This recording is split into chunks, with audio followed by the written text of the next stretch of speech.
Last team we should talk about for a team whose stock is just in the absolute basement right now. I was going to make a chart, but the line just went way off it, way down below, so I couldn't show it on the screen. But it's the Edmonton Oilers, man. They're 2-8-1 for 31st in the NHL. And if the San Jose Sharks didn't exist, they would be dead last in the league. I know that's a stupid comment, but holy, San Jose is really bad.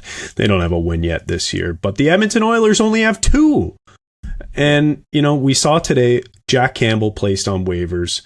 That's shocking just based on the contract that he made, the money that he makes on his contract. Not shocking when you're just evaluating his play because it's been horrendous. And Stuart Skinner hasn't been much better. Expect one of their good American League goalies to get the call up, whether it's Calvin Pickard or Olivier Rodrigue. I know both of those guys have good numbers in the American League this year in a small sample. The American League. In a very small sample size. So if I'm betting on it, and I know this isn't like big picture stuff, but this is sort of nitty gritty right away, but that's okay. If I'm betting on it, I'm saying that I think Pickard will probably get the call. I haven't seen one way or the other, but I did see in Yahoo Fantasy that Pickard went from NA status to active. So well, I guess the guy has over 100 games of actual NHL experience, so if I'm making the choice, if I'm the GM, if I'm Ken Holland, I'm probably going to call up the guy who has some experience, who's done it before, who might not be phased playing, his first games in the NHL and being told listen, if you play poorly, you're ruining another year for 2 of the best players in the league. So that's a lot of pressure on a guy coming in. So I would say Pickard probably gets a call, but at this time on Tuesday, November 7th, we don't know right now. But this team has just been absolutely spiraling, dude. But the thing is, it kind of all does boil down to goaltending and to a lesser degree defending, because they're still scoring a ton of goals. They're scoring 7th most in the NHL right now. They have the 7th most goals for in all situations, and they're scoring below expected too. So they should have scored about 10 more in the league based on their expected goals for. So it's not the offense that's the problem. It's goaltending and defense. But, I mean, a lot of the time, GMs don't really look at this kind of stuff. They look at what's the quickest, most efficient way to spark their team, and that could be a head coaching change, which has been rumored for the last few days after this poor start. So what are your thoughts on Edmonton 2-8-1? Well, first of all, the rumors are, strengthened when you see Woodcroft losing his mind in a game and getting an ejection. That's probably some of the pressure leaking out. And I don't know, maybe that is the right move to make. But again, the team hasn't played too bad when it comes to the analytics. The goaltending has been a major problem for them and my fantasy team. I've got an absolute stud in Thatcher Demko, but I also have Stuart Skinner, so that's not really worked out so far. But you look at other stats that haven't been mentioned. I mean, this one has a lot to do with expected goals, but Fenwick, which is the percentage share of unblocked shots in a game for them, is second best in the league. So they're absolutely peppering the net and protecting their own at that, yet allowing a ton of goals due to poor goaltending and then not getting any goals from their bottom 6.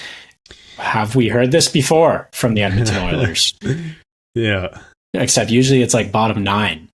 But it's just, I'm kind of so tired of the same old story with Edmonton. But they've got guys now. They've got guys now. That's the difference, right? They have, Evander Kane was a big ad for them, and Connor Brown was supposed to be better, as an addition to this team. Warren Fogle, Ryan Nugent-Hopkins had 100 points just last year. And, I'm not saying that he's the problem, but it just seems like they have guys. But those are all the top 6. I guess. Yeah. I guess. And they haven't got anything from anyone else. Depends how they spread it out. But yeah, you're right. I noticed that they were 14th in expected goals against, meaning they're defending about average compared to other teams, yet they're fourth in actual goals against. Like fourth last. I mean, like they've allowed the fourth most goals against. Their goaltending just hasn't been good enough. I would hate to see Jay Woodcroft get fired for it, but I guess, and I heard this on the 32 Thoughts podcast. This is an old quote that's sort of been resurfacing because of this team. Before you fire a coach, you owe that coach a trade. And maybe it's not a trade that happens for a goaltending fix in Edmonton. Maybe it's just the call up. But nevertheless, you owe that coach a move. And I believe that as well. You owe him, and you owe it to the team, really, to try to do something before you fire the coach. So maybe this is that something. Maybe a trade's in the works, like Alan in the fantasy chat was talking about Jake Allen from Montreal going there. I don't know if I could see that happening, but there are goalies available around the league. So Dan Vladar is another guy. That's what I was going to ask. Who are your options? Jeremy Swayman is playing on one of the best teams ever in the Boston Bruins. To talk about stock, though, like you want to trade for one of the two best goalies in the league in both Swayman and Ullmark from Boston. Like, what are they going to ask for? Oh man, if you're Ken Holland, though, don't you just think whatever it costs, it's worth it? Like for the next 2 seasons or however many until McDavid is up. I think 2 more years. I think McDavid wants to sit there and continue to get death by 1,000 cuts, as he says. What a quote, man. That is he is done. He is so fed up. It's incredible. And the thing is, though, like you kind of alluded to, I feel like we've been having the same conversation about this team since he got there in 2015. The difference is, over time, they have won a few rounds. They went to a Final Four. They've been pretty good, but it's just been the same issues over and over again. The bottom 6 scoring and the revolving door of goalies. No goal. What goalie has found success in Edmonton in the last 10 years that you can think of? Mike Smith might have been the best one. Did you hear yourself? Yep. Mike Smith. Respect Mike Smith. That guy had a hell of a career and played a long time, but I don't think he's the glowing representation of success in goaltending. Yeah, Mike Smith, and he was like 40 when he was playing his best for this team. And then, I mean, it just goes to show, man, that roster construction is everything. And speaking of that, like this defense group is just not good enough. Like I know I mentioned the expected goals for against stat is 14th in the league. So they're middle of the pack in terms of the expected goals that they're allowing, which isn't too bad. It seems like Woodcroft has them in a bit of a more defensive system, which is good. But if you just look at the personnel, like, you've got Nurse who makes too much money, but he's still a good defenseman, so whatever, like contract is aside from his play. He's fine. Bouchard, you expected more from.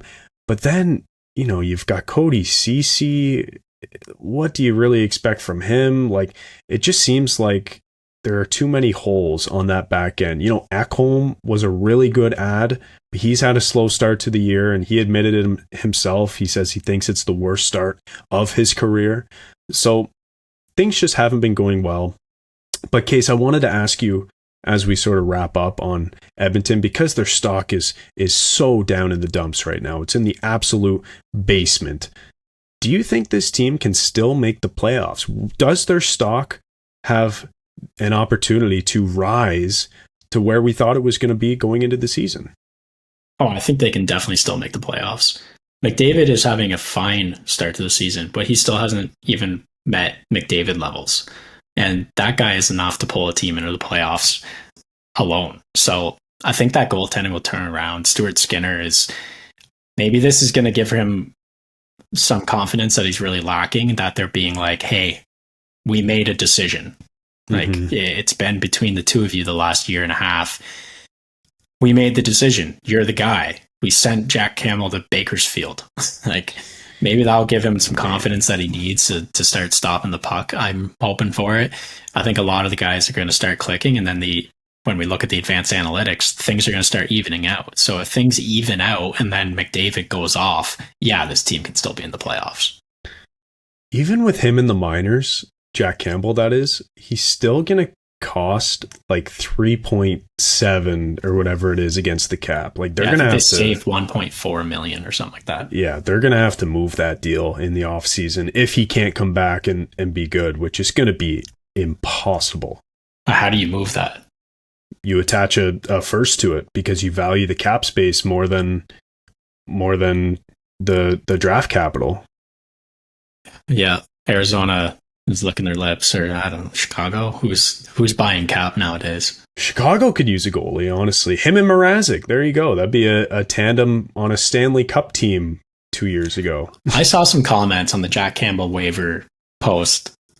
One was that Edmonton should trade for Peter Mrazek. I'm like, no, don't do that. No. Oh, he's having a good start to the year. Okay, slow down. Like, first of all, I think statistically he was the worst goalie in the league last year. Was that the case? And he's a Band-Aid. That's the thing. And he's also, that would like be Jack Campbell light taking a Toronto goalie who had brief success and taking him from Toronto. I don't know. I can't hate on it Chicago anymore because I get yelled at. And then the other comment was, so how quickly does Toronto pick up Jack Campbell, bring him back? I'm like, how are they going to do that with $5 million? How and why? That doesn't make any sense. And people. Yeah, then you can just trade Nylander now if that's the case. Yeah, trade him for Cody Ceci and reunite the group. Because Nylander deserves $10 million. He does, honestly. He does. Okay, well, I'm glad we talked about Edmonton. I feel like that was a team we absolutely had to talk about because they're Canadian and because they've had such a tough start to the season relative to expectations. But again, I think the conclusion of this conversation about them is we expect them to be better once they get average goaltending. 2-8-1 is ridiculous. Like that is not that's not what we expected at all, obviously. And that wasn't even like the floor of what we expected, like it's crazy that they're sitting in 31st right now in the league. But, all teams go through tough skids. Theirs just happen to be at the start of the season and we expect them to get better.